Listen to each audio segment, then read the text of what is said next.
Hello friends, बरायबाय Bodo Gr.4 official YouTube channel good news नोंथांमोननि admit download process बेनो जाबाय online दा finally CSB portal launch जाबाय बेखौ मिन्थिखादोंमोन ओमफ्राय नोंथांमोननि admitआ गोबांथार कमेन्ट्स खालामदोंमोन जे offline post officeआव मोनाखै आरो लोगोसे online मानो मोना मोननांगौ हिसाबै गोबांथार कमेन्ट्स खालामदोंमोन आरो गोबांथार रायजो राजाफ्रा दुखु मोननाय फोरमायदोंमोन CSB खौहाय दा finally नोंथांमोना टेनसन गैला CSB आ पर्टेल लॉन्च खालामबाय आरो बेयाव एडमिट नोंथांमोना गोबांथार रोखोमनि ग्रेड 3 जा ग्रेड 4 जा बेयावनो मोनसिगोन आरो अनलाइन एप्लाइ खालामनाय नेक्स्ट लेभेलाव मोनसिगोन दा वेबसाइटआ डिजाइन जाबाय दा बेखौ जों मिथिखाबाय लिंकआ दङ डिस्क्रिप्शनाव नोंथांमोना ट्राइ खालामबाय था जुदि दायो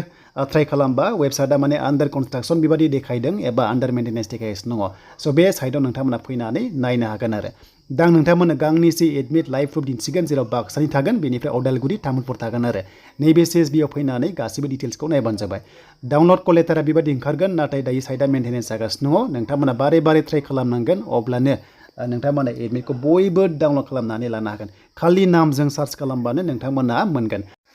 डाइरेक्ट नोंथांमोना गाव गावनि नामजोंनो नायबानो मोनगोन आङो दहाय नायदोंमोन गोबांथार एडमिट डाउनलड खालामबाय आरो दायो खालामनो नागिरबा साइटआ एसे बिजि जालायबाय ग्रेड 3 जा ग्रेड 4 जा फरेस्ट जा नोंथांमोना बेयावनो एडमिटखौ नेक्स्ट लेभेलाव मोननो हासिगोन आरो दा जों लाइभ प्रुफ नायगोन मोननैसो आङो स्क्रिनशट खालामना दोनदों आं बेखौ नोंथांमोननो जाहाथे लाइभ प्रुफ दिन्थिनो हायो आरो जुदि एडमिट मोनाबा नैबे कल नाम्बार दङना टल फ्रि नाम्बाराव नोंथांमोना कल खालामनानै टेक्निकेलि सापर्ट लानो हागोन आरो अके जुदि नोंथाङा एडमिट मोनाबा स' दानिया जुदि टाइमिं दङ टाइमिंखौ नायदो बेनिफ्राय टाइमा जाबाय 10 AM निफ्राय मोनानि 5टासिम दा बेयाव स्क्रिनशट नायदो नै लेफ्ट साइडआव दङ बाक्सानि एडमिट बियो अके बाक्सानि एडमिट जायखिजाया नामजों सार्च खालामबा नोंथांमोना मोनगोन बे जाबाय बाक्सा डिस्ट्रिक्टनि आरो जायनाखि केन्डिडेट्स अके आं जास्ट नामजोंनो नायदोंमोन एन्ड बेनिफ्राय तामुलपुरबो दङ आरो लोगोसे अदालगुरि दङ दा अदालगुरिनिया नोंथांमोना मोनदों बेनो जाबाय एड्रेसा 21, 22, 23 सानथाम बाइबा टेस्ट लानाय जागोन नाथाय चिरांजों क'क्राझारा फैथ'वाखै आं गोबां नायदोंमोन नामफोरजोंहाय नाथाय फैयाखै अके थ' जियानो जा नोंथांमोना लासै लासै मोनसिगोन आं सानदों माने बे इन्टारभिउआ बाक्सा बेनिफ्राय तामुलपुर आरो लोगोसे नोंथांमोननि अदालगुरि हिसाबै जाग्रोगोन आरो नेक्स्ट लेभेलाव चिरां आरो क'क्राझारा जानायनि चान्सआ दङ आसा खालामो नेक्स्ट भिडिअ फैगोन थाबैनो जुदि एडमिटआ रिलिज जाबावोबा